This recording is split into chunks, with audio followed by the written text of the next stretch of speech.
وہ فوجی یا سپاہی یا رینجرز، غالباً رینجرز تھی یا ایف سی والے تھے، انہوں نے روکا، جب کوئی تلخ کلامی ہوئی تو نکال کر ڈنڈے مارے گئے اور گرفتار کر لیا گیا۔ اس میں کوئی شک نہیں کہ 8 اور 9 مئی کو شرمناک ہوا، جو ہوا شرمناک ہوا۔ یہ بار بار کہہ چکا ہوں کہ یہ چھوڑ دیجئے، وہ عدالت کہہ چکی ہے کہ عمران خان کی گرفتاری غیر قانونی تھی اور گرفتاری عدالت کے احاطہ میں نہیں ہونی چاہیے تھی، اور جس سطح پر گرفتاری ہوئی وہ نہیں ہونی چاہیے تھی۔ کیس ابھی انکوائری کی سٹیج پہ تھا، اس کو انویسٹیگیشن میں بدلا گیا، نہ کوئی نوٹس دیا گیا، نہ کوئی انکوائری رپورٹ دی گئی، نہ کوئی وارنٹ دیے گئے، نائب افسر بھی موجود نہیں تھا، رینجرز نے گرفتار کیا، اور جس طرح گرفتار کیا وہ بھی افسوسناک ہے۔ اور اس کو عدالت نے بعد میں اس کو کہا بھی، ریمارکس بھی دیے کہ یہ احاطہ عدالت میں گرفتار کرنا کیا بے چینی تھی، اور یہ سارا ٹھیک ہے، اور اس پہ احتجاج بھی حق بنتا ہے پاکستان تحریک انصاف کا، لیکن جس طرح یہ احتجاج ہوا اور جو ہوا وہ نہیں ہونا چاہیے تھا۔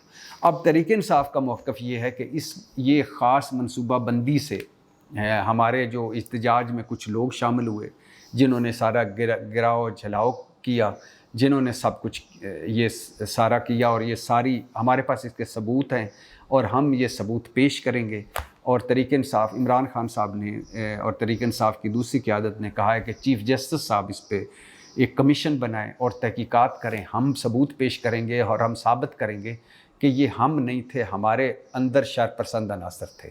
دوسری طرف تحریک انصاف کے کچھ جیسے سینیٹر اعجاز چودھری اور پی ٹی آئی لاہور کی قیادت، اور اس کے علاوہ کچھ اور پی ٹی آئی کے لوگوں کے یہ مبینہ ٹیلی فون جو آڈیوز ہیں وہ بھی سامنے آئیں، جس میں وہ بتا رہے ہیں کہ ہم کور کمانڈر ہاؤس میں گئے تو ہم نے جلا دیا ہے، تو ہم نے گملہ تک نہیں چھوڑا، تو ہم نے یہ کچھ نہیں کیا، تو ہم نے یہ کچھ نہیں کیا۔ کور کمانڈر ہاؤس میں جیسے گئے، اور پھر جیسے کور کمانڈر صاحب کی اس وقت فیملی بھی موجود تھی، اور جو وہاں ہوا وہ شرمناک، اور جو کچھ یہ گراؤ جھلاؤ ہوا یہ شرمناک۔ یہ طریقے لبیک کرے، کوئی پولیٹیکل پارٹی کرے، کوئی مذہبی گروہ کرے، کوئی بھی کرے، کوئی تاجر کریں، کوئی بھی کریں، ڈاکٹرز کریں، وکیل کریں، یہ قابل مذمت ہے اور شرمناک ہے۔ اب بات یہ ہے کہ یہ معاملہ جائے گا کس طرف۔ میں نے کہا ہے نا کہ 2 چیزیں اس میں تو ڈیفینیٹلی اس وقت اس گھڑی تک اسٹیبلشمنٹ اور پاکستان تحریک انصاف کے معاملات پوائنٹ آف نو ریٹرنز پر پہنچے ہوئے ہیں، اور آگے مزید مشکل دن آنے والے ہیں۔ عمران خان صاحب نے یہ کہہ دیا ہے کہ مجھے فوجی عدالت کا مقدمہ مجھ پہ قائم ہونے جا رہا ہے، مجھے خدشہ ہے، اور مجھے 10 سال تک یہ اندر بھی رکھ سکتے ہیں، اور پاکستان تحریک انصاف پر پابندی بھی لگ سکتی ہے، اور ہم ساروں کو جیلوں میں بھی ڈالا جا سکتا ہے۔ یہ ہو نہ ہو، لیکن حالات اس طرح کے ہیں، ایک بات۔ دوسری بات یہ ہے کہ یہ اس سارے کا فائدہ کس کو ہے؟ بینیفیشری کون ہے؟ نواز شریف صاحب اینڈ کمپنی۔ انہوں نے یہ کچھ تحریک انصاف کے کارکنوں کی مہربانی، کچھ عمران خان صاحب کے بیانات کی مہربانی، کچھ حالات کی مہربانی، اور کچھ پی ڈی ایم کی، اور ان کی مہربانی، اور ان کے ایک ٹریپ ہے جس میں تحریک انصاف اس وقت آ چکی ہے، بند گلی میں ہے، اور جو لڑائی تحریک انصاف لڑ رہی ہے، جہاں وہ طاقت استعمال کر رہی ہے، یا وہاں کی بجائے اگر وہ پی ڈی ایم کی طرف آتے، سیاسی میدان کی طرف آتے، پی ڈی ایم جو اب کہیں نظر ہی نہیں آ رہی۔ مطلب یہ ہے کہ چاروں طرف عمران خان کی مقبولیت ہے، عمران خان کے لیے۔ عمران خان آج الیکشن ہو تو عمران خان 2/3 اکثریت سے جیت جائے، پی ڈی ایم ساری مل کر بھی مقابلہ نہیں کر سکتی۔ تو پی ڈی ایم کو سوٹ کرتا ہے کہ عمران خان ادھر اسٹیبلشمنٹ سے لڑائیاں لڑتے رہیں، کمزور ہوتے رہیں، گرفتاریاں، مقدمے، پھینٹیاں، اور یہ سارا ہوتے رہے، ہمارا کام سیدھا ہوتا رہے۔ مشکل وقت ہے پاکستان تحریک انصاف پر۔ کیا اس پر کوئی کمیشن بننا چاہیے؟ ضرور بننا چاہیے۔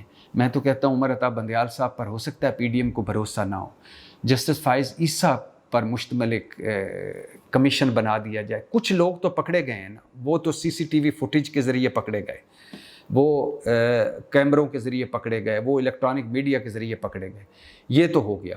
لیکن اب جو اگلا مرحلہ ہے کہ جنہوں نے کیا ہے وہ ٹھیک ہے، اب اگلا ہے اکسایا کس نے، اس کے پیچھے کون تھا؟ کوئی منظم، جیسے کور کمانڈر کانفرنس کا اعلامیہ کہہ رہا ہے کہ یہ منظم ایک منصوبہ بندی تھی یہ منظم ایک سازش تھی یا ایک منظم منصوبہ بندی کے ساتھ طے ہوا. یہ منظم منصوبہ بندی تھی، سازش تھی. اس کا طے کرنا جو ہے، اس کے لیے اگر کمیشن بن جائے، اور اکسانے والے کون تھے، مدد کرنے والے کون تھے اور بڑھاوا دینے والے کون تھے، یہ سارا اگر ایک کمیشن بن جائے، فائز عیسیٰ قاضی صاحب کی سربراہی میں بن جائے، سپریم کورٹ کا لارجر بینچ بن جائے. اور یہ کیونکہ بہت بڑا، یہ جب ایک انگلینڈ میں ایک مرتبہ ہوا تھا ایسے، ہم ایک رائٹس ہوئے تھے اور سارا لوٹ مار ہوئی تھی، تو 24 گھنٹے عدالت لگی رہی تھی اور الیکٹرانک میڈیا سے ایک ایک بندے کو پکڑا گیا اور سزا دی گئی تھی. تو اگر اس طرح عدالت کا کوئی کمیشن بنے اور یہ سارا طے کرے اور پھر اس کے بعد سزائیں ہوں تو وہ زیادہ اچھا ہوگا. ورنہ یہ جو پی ڈی ایم والے ہیں، یہ اس وقت اپنے ساری ان کی بیانیاں ایک ہی اور مہم ایک ہی ہے کہ یہ جو کچھ بھی کیا ہے عمران خان نے کیا ہے اور عمران خان کی کہنے پہ ہوا ہے. اگر یہ جو عمران خان نے کیا اور عمران خان کے کہنے پر ہوا ہے، یہ بھی اگر ایک کمیشن بن جائے اور اس میں سارے آ جائیں تو پتہ چل جائے دودھ کا دودھ اور پانی کا پانی کیا ہے. بہت مشکل وقت ہے ڈیفینیٹلی، ملک پر بھی، قوم پر بھی. ڈیفینیٹلی یہ نفرت اور تقسیم ہے، یہ ہمیں کھا رہی ہے.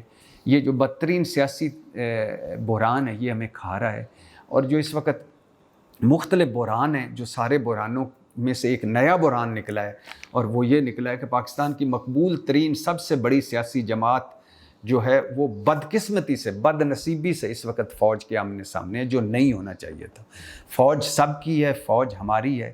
فوج کے آپ کسی کام پہ کسی تحفظات کا اظہار کر سکتے ہیں، تنقید کر سکتے ہیں، آپ کو یہ حق حاصل ہے جمہوریت. لیکن جب اس طرح کھلم کھلا فوجی تنصیبات پر حملے یا گھس جانا، تو ان ساروں کا پتہ چلنا چاہیے کہ حملے کے پیچھے کون تھے، ایکچول کون تھے، اور ہم منصوبہ بندی کس نے کی، یا یہ منصوبہ بندی سے ہوا یا سڈن رسپانس تھا. اور دوسری بات ہے کہ کیا یہ تحریک انصاف والوں نے یہ پورا جو سارا کچھ ہے تحریک انصاف اکیلی نے کیا، یا اس میں سے کچھ لوگ اور بھی تھے. اور سب سے اہم بات جو سب سے اہم بات ہے وہ یہ ہے کہ جب یہ سارا کچھ ہو رہا تھا، ہماری پولیس کہاں تھی، ہماری انتظامیہ کہاں تھی، ہماری حکومت کہاں تھی، حکومتی رٹ کہاں تھی؟ کیا اتنے ہی سارا کچھ تھا کہ سارے چھٹیوں پہ گئے ہوئے تھے، سارے سوئے ہوئے تھے کہ جس کی جہاں مرضی کی چاہی وہ جہاں پہنچا، اس نے بڑی سکون اور آرام سے توڑ پھوڑ کی، لوٹ مار کی، آگ لگائی اور واپس آ گیا؟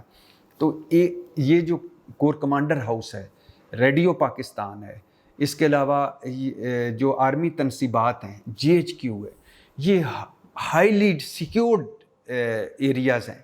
یہاں ایک سیکیورٹی کی لیئر ہوتی ہے، پھر ایک کوئک فورس رسپانس ہوتی ہے کہ خدا نخواستہ کچھ ہونے لگے تو وہ فوراً پہنچتے ہیں.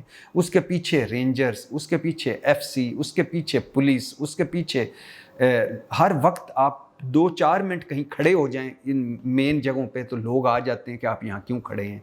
تو اس سارے اس لوٹ مار میں اور اس سارے شرمناک کھیل میں پولیس کہاں تھی، انتظامیہ کہاں تھی، حکومت کہاں تھی اور حکومتی رٹ کہاں تھی؟ یہ ساری چیزیں ہیں جو طے ہونا باقی ہیں، اور یہ طے ہونی چاہیے. ایسا دوبارہ کبھی زندگی میں نہیں ہونا چاہیے، کسی بھی سیاسی جماعت کی طرف، کسی بھی گروہ کی طرف سے، کسی بھی طرح سے یہ قابل قبول نہیں ہے. لیکن کیا یہ ہو پائے گا اور کیسے معاملات آگے بڑھیں گے، یہ بہت ٹینس ہے. اس وقت حکومت جو ہے وہ عدلیہ پر چڑھی ہوئی ہے. حکومت اور عدلیہ کی معاملات پوائنٹ آف نو ریٹرن پر پہنچے ہوئے ہیں جب تک بندیال صاحب موجود ہیں. اور اسی طرح ادھر پاکستان تحریک انصاف ہے جس پہ پہلے ہی بہت سارے مقدمے ہیں. اس میں ایک جو سب سے بڑا مقدمہ یہ ہے کہ کیا انہوں نے یہ سارا کچھ کیا، کیوں کیا، کس وجہ سے کیا، کس نے کرایا، اور یہ واقعی تحریک انصاف نے کیا کہ اس میں کچھ اور لوگ بھی شامل تھے. یہ سارا طے کرنا باقی ہے، اور اس کے لیے اچھا کاش ہو کہ کوئی جوڈیشل کمیشن بن جائے، کوئی سپریم کورٹ کا بینچ، لارجر بینچ بن جائے، کوئی بڑی سطح پہ اس کی انکوائری ہو اور تحقیقات ہوں، تاکہ کیونکہ فوج ہم سب کی ہے، یہ ملک ہم سب کا ہے، یہ ساری تنصیبات، یہ ساری عمارتیں، یہ سارا کچھ ہم سب کا ہے، شہداء ہمارے ساروں کے مشترکہ ہیں. اور یعنی مجھے تو، میں کیسے ایز اے پاکستانی سکون سے رہ سکتا ہوں کہ اگر کرنل شیر خان جو نشان حیدر ہیں ان کے مجسمے سے کوئی مجسمے توڑ پھوڑ کر رہا ہو، شہداء کی تصویریں توڑ پھوڑ کر رہی ہوں، ایم عالم کا طیارہ کوئی توڑ پھوڑ کر رہا ہو، تو یہ تو ہم ساروں کا مشترکہ دکھ ہے.